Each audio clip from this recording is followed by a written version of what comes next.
maka malaikat maut turun ke sini. Makanya ketika sakaratul maut sudah datang, maka yang baca Quran hentikan. Kenapa? Oh, memang gitu ya. Jangan semakin kenceng. Ayo Pak, insya Allah Pak, gitu. Al-Baqarah Pak, Al-Baqarah Pak. Al-Kahfi, Al-Kahfi. Enggak lah. Yang baca Quran berhenti dulu. Kemudian digantikan dengan kita mentalkin. Antum agak ke sana dikit. Masya Allah ya. Orang yang meninggalnya kooperatif ini.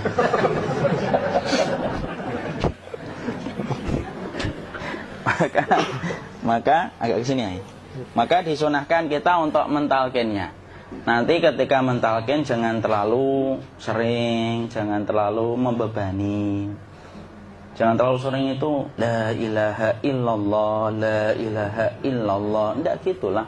Berat nanti dia ngerasakan. Di situ Imam Qurtubi juga menyampaikan, jangan terlalu sering karena itu memberatkan dadanya. Jadi ketika mentalkin saya sampaikan, boleh diganti atau enggak Ustadz? Enggak lah, talkin itu ibadah. Ibadah itu tauqifiyah. Tauqifiyah itu enggak usah diganti. Karena Rasulullah mengatakan lakinu ala mautakum la ilaha illallah. Talkin orang yang meninggal di antara kalian dengan la ilaha illallah. Enggak usah diganti Allah Ustadz yang lebih singkat, lebih pendek. Enggak usah. Subhanallah Ustadz, enggak usah. Kenapa? Karena talqin sudah ditetapkan ucapannya oleh Nabi, begitulah kita mencontohnya. Jadi tidak usah diganti. Cara mentalqin, jadi kalau keadaan sudah tenang, tolong kalau sudah sakaratul maut jangan ditinggalkan. Karena sesungguhnya pertempuran setan itu pada detik-detik kematian semacam ini. Dan betul-betul berusaha untuk menjadikan dia murtad. Nanti makanya di situ di buku nanti dibahas kan, pertempuran setan itu sampai detik-detik orang mau mati itu sudah ayo kufur, murtad aja tuh, kamu sakit kan? Nah, itu kayak gitu. Makanya jangan ditinggal. Capek gitu kok nggak meninggal gitu ya. Udah gantian mas. Dan jangan kemudian meninggalkannya. Mangkat dulu gitu. Enggak lah, janganlah. Terus ditampingi terus. Kalau bisa ya sudahlah, berikan waktunya kita untuk sementara waktu itu betul-betul berkhidmah kepada orang yang kita cintai terakhir kalinya. Cara kita kemudian mentalkin adalah, yaitu adalah di sebelah kanannya la ilaha illallah. Biarkan dia mencerna dulu, tidak usah buru-buru kemudian kita langsung nimpali lagi. Dia mencerna dulu sembari kita doakan, peluk, ya Allah dimudahkan gitu. Kalau ada orang yang bisa ngucapin la ilaha illallah, itu siapa yang memberikan itu Ustaz? Yang memberikan kekuatan Allah Pak. Karena ngomong aduh aja sudah tidak mampu. Makanya Allah berfirman dalam surat Ibrahim, yusabbitullahu alladhina amanu bil qawli tsabit fil hayatid dunya wa fil akhirah. Allah teguhkan perkataan orang yang beriman dalam kehidupan dunia dan akhirat. Dunia itu ya ketika menjelang kematiannya. Makanya dia bisa ngomong la ilaha illallah. Sebenarnya ngomong aduh aja udah gak mampu. Kalau bisa ngomong, dia mesti ngomong aduhnya dulu. Tapi Allah yang menggerakkan. Ngomong la ilaha illallah. Makanya mangkana akhiru kalamihi la ilaha illallah dakhalal jannah. Barang siapa akhir kalamnya itu adalah la ilaha illallah, pasti masuk surga. Makanya kita lagi la ilaha illallah. Dah. Cara dulu. Enggak usah minta diburu-buru ya. Enggak usah gini. Ayo la ilaha illallah. Ayo.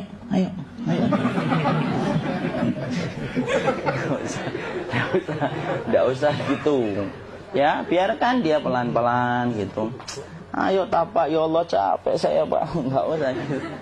Dia ucapkan la ilaha illallah. Kemudian dia mencerna. Lalu kalau dia sudah mengatakan, untuk mengatakan la ilaha illallah. Nah, kalau sudah mengatakan la ilaha illallah, berarti sudah. Tidak usah ditalkin lagi, tidak usah. Belum meninggal juga Ustaz? Tidak apa-apa, biarin aja. Dia di situ aja. Kecuali dia ngomong lagi dan gak usah diajak ngomong alhamdulillah ya Pak, ya Allah gitu. Terus dia jawab alhamdulillah. Itu berarti ucapan terakhirnya alhamdulillah. Atau ketika habis ditalkin la ilaha illallah, dia ngelihat air. Nah, itu berarti ucapan terakhirnya air. Talkin lagi. Nggak usah marah. Aduh Pak minta air. Kuncinya mau minta air nanti aja dikubur gitu loh. Jangan gitu. Biarin aja. Jangan kemudian setelah la ilaha illallah La ilaha illallah. Terus, ayo tutup, awas ya ngomong lagi ya. Nggak bisa gitu juga. Maka kemudian setelah la ilaha illallah sudah, nggak usah diajak ngomong gitu. Terus kemudian nggak usah ada anaknya perempuan, ya Allah Pak, sudah bisa ngomong la ilaha illallah, usah gitu. Cukup dalam hati alhamdulillah gitu. Diam kita dengerin gitu. Disitulah nanti biasanya detik dia terakhir. Dia nanti ngeliat di sini Pak, prosesnya itu nanti kaki langsung sebagian jempol dingin dia. Kaki, telapak kakinya langsung kalau kita geningkan dingin kayak kaki yang kena AC langsung. Kemudian dia langsung ningkup gini, dikit dia, mulai kaku dia. Atau kalau enggak, gini dia. Langsung kayak jatuh, kayak kepala nanti yang paling terakhir, kepala itu pasti ada gerakannya Pak. Ini meninggal itu. Pasti gitu. Pasti gitu. Karena apa? Sudah tidak ada beban ruh yang menahannya. Ya, cabut ya, set pelan, maka kemudian malaikat itu. Tapi tetap sakit lah, walaupun dikatakan ringan, tetap sakit. Maka kemudian sakit gitu, ngelewatin sini. Jantung kemudian sudah tidak berfungsi. Kemudian ginjal Pak, ngelewatin ginjal tidak berfungsi. Bapak bayangkan kan, kalau yang pernah sakit batu ginjal Pak, sepakat nggak kalau kita batu ginjal itu sakitnya luar biasa Pak? Itu baru titik batu kecil di ginjal. Kita bisa bayangkan tiba-tiba ginjal tidak berfungsi. Sakitnya kayak apa Pak? Tiba-tiba ginjal nggak berfungsi, pankreas naik, kemudian tek jantung. Jantung ini dia masih hidup dia, di sininya masih hidup walaupun jantungnya sudah berhenti. Naik.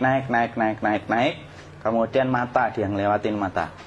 Organ tubuh yang paling setia sama ruh itu mata. Maka kemudian mata dia ngelihat dia, set.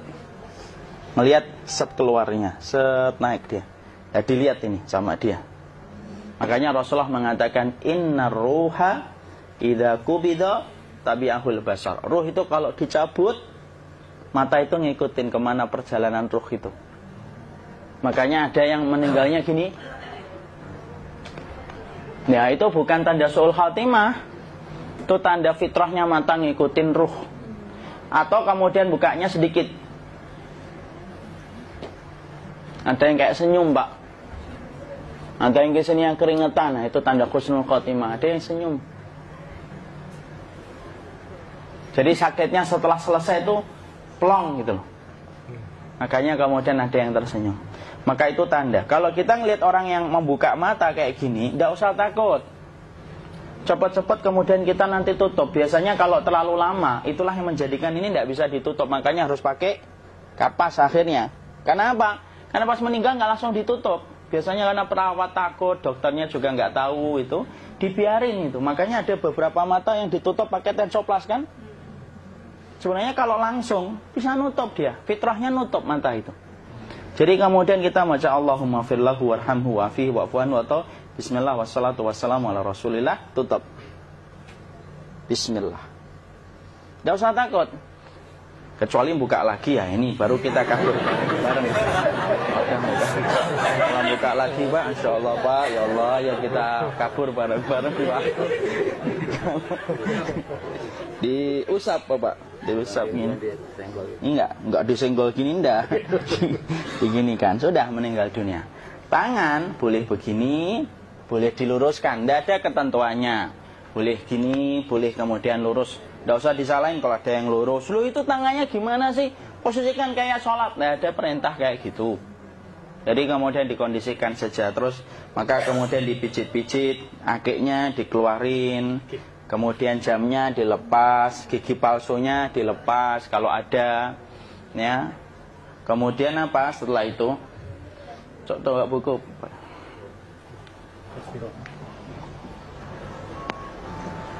Kemudian kalau bisa awal-awal, kemudian taruh buku atau sesuatu yang agak berat di perutnya ketika baru meninggal dunia. Kenapa kemudian ditaruh kayak gini?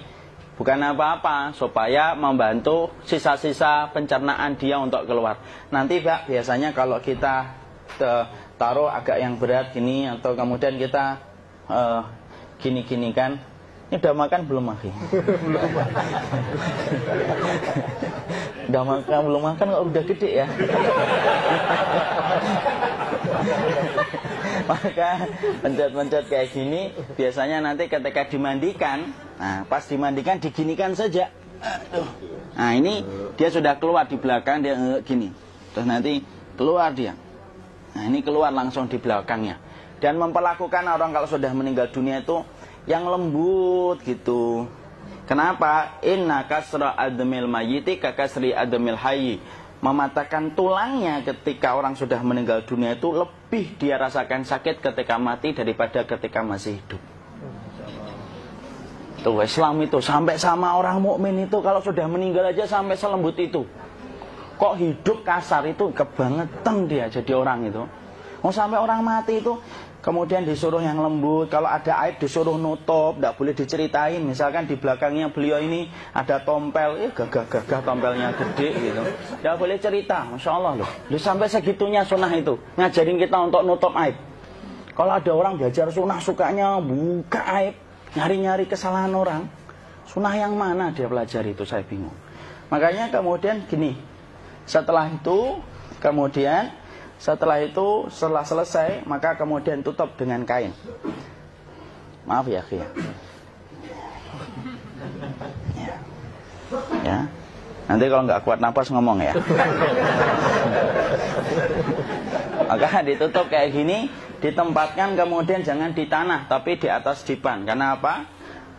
Syekh Abu Malik Kamal Said Salim dalam Sahih Fikih Sunnah menyampaikan supaya tidak cepat busuk. Dia taruh di atas. Kemudian ditutup pakai kain apa saja. Ya, sembari nanti kita mempersiapkan tempat mandinya, tempat kafannya dan yang lain sebagainya. Maka kemudian kalau ada yang datang boleh dibuka. Kemudian kita menciumnya, mencium ininya apa? Kemudian keningnya. Kemudian kita berdoa, nutup lagi kayak Rasulullah ditutup, kemudian yang datang terakhir itu salah satunya Abu Bakar. Dibuka kemudian beliau, ya Allah ya Rasulullah, engkau adalah orang yang percaya hidup dan matimu, dan tidak mungkin Allah itu mematikan engkau 2 kali ya Rasulullah. Maka kemudian ditutup kembali. Saat itu para sahabat dalam keadaan mendung semuanya. Maka disitulah kita lakukan kayak gini. Ditutup gini Ustaz ya. Kasihan tidak bisa napas, insya Allah tidak butuh napas lagi. Jadi kemudian kita semacam ini kita persiapkan apa yang bisa kita lakukan. Nah itulah proses kematian dari sakit, sakaratul maut sampai kematian.